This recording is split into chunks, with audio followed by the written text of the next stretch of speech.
राष्ट्रीय जगत vision news में हूं आपके साथ वीना।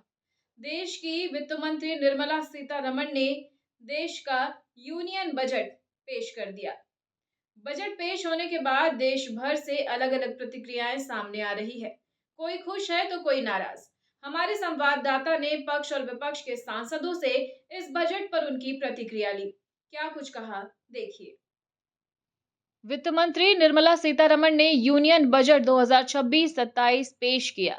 इस मुद्दे पर लोहरदगा से कांग्रेस सांसद सुखदेव भगत ने कहा कि ये आम जनता का बजट नहीं है, बल्कि मोदानी बजट है। इससे घटिया बजट मैंने कभी नहीं देखा। इसमें ना तो युवाओं के लिए कुछ है, ना महिलाओं के लिए और ना ही किसानों के लिए। 53.9 लाख करोड़ का बजट तो पेश किया, लेकिन ये पैसा आम जनता के लिए नहीं है, बल्कि अमीरों के लिए है। और क्या कुछ कहा सांसद सुखदेव भगत ने, सुनिए। इस वक्त हमारे साथ खास बातचीत करने के लिए लोहरदगा से कांग्रेस सांसद सुखदेव भगत जी हैं। सर, आज बजट सत्र स्टार्ट हो गया, बजट पेश भी कर दिया गया, लेकिन जिस तरीके से जनता का जो भावना जो था वो साफ तौर पे ये इस बजट में कहीं ना कहीं नज़ारा दिखाई दे रहा है। हालांकि सत्ता पक्ष जो ये कह रही है कि आने वाले समय में विकसित भारत को लेकर के लगातार जिस तरीके से प्रधानमंत्री नरेंद्र मोदी कहते हैं, इस बजट से और भी विकसित भारत होगा। किस तरीके से देखते हैं? आपने सही कहा कि अगर उन्होंने विकसित भारत की बात की तो नारा है, लेकिन उसमें मैं समझता हूँ कि नारा तो है या विजन है कह सकते हैं, लेकिन एक्शन नहीं है उसमें। एक आप समझते हैं विकसित भारत जिस रोड मैप की बात करें, बिना जीपीएस आप कैसे ट्रेवल कर रहे हो, कुछ ऐसे ही है। कोई ठोस बातें उसमें नहीं कही गई है। और हम ये कहते हैं वचनम किम दरिद्रम वाली बात है कि वचन में ये धनी है, अच्छी अच्छी बातें बोल गए हैं, लेकिन एक्शन कैसे होगा इसके बारे में घोर निराशा इसमें साबित हो रही है। सर, आने वाले वक्त में होली भी आने वाली है। जिस तरीके से महिलाओं का एक सपना होता है कि त्यौहार में उनको सौगात दिया जाए, लेकिन जिस तरीके से गैस सिलेंडर 50 रुपये बढ़ा दिए गए, सौगात नहीं मिलने पे, लेकिन आम जन पे जिस तरीके से जेब पे जो असर पड़ रहा है, किस तरीके से देखते हैं? देखिए, मैं समझता हूँ महंगाई पे भी मौन है, रोजगार पे भी मौन है। इसलिए हमने कहा 1 जनवरी को भी इन्होंने बढ़ाया था इसे कमर्शियल गैस पे, आज भी उन्होंने बढ़ाया है। तो ये बहुत मैं समझता हूँ चुपके चुपके चोरी चोरी आपकी जेब कुतर रही है चूहे की तरह।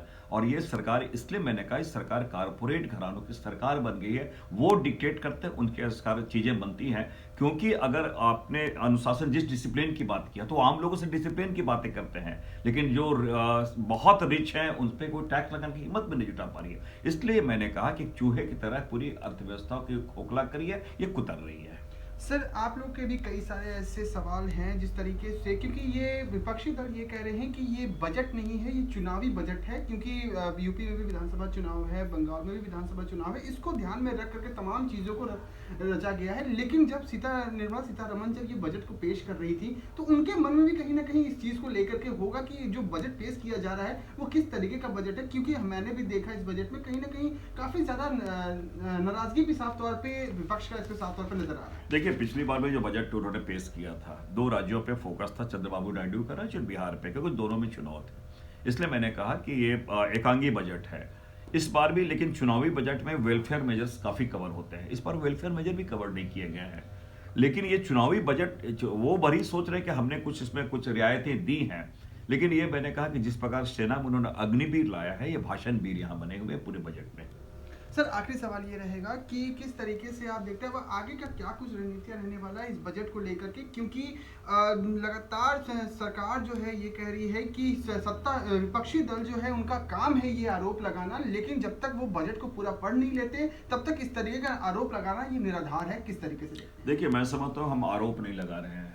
जनता से, सरकार से प्रश्न करना हमारा लोकतांत्रिक अधिकार है, और जब भी आप प्रश्न ना करेंगे तो जवाबदेह उन्हें कैसे बनाएंगे। हम जनता के जो मुद्दे हैं उनको उनसे पूछ रहे हैं, क्योंकि सत्ता में आप हो, देश आपको चलाना, आपने बजट लाया है, तो बजट में जो त्रुटियां हैं, जो कमियां हैं, तो पूछना हमारा संवैधानिक अधिकार है। और ये जनता ये आवाज जनता पूछ रही है, इसलिए उनको, मैं समझता हूं, उनको जवाबदेह बनना होगा। पलायनवादी सोच वो ना रखें।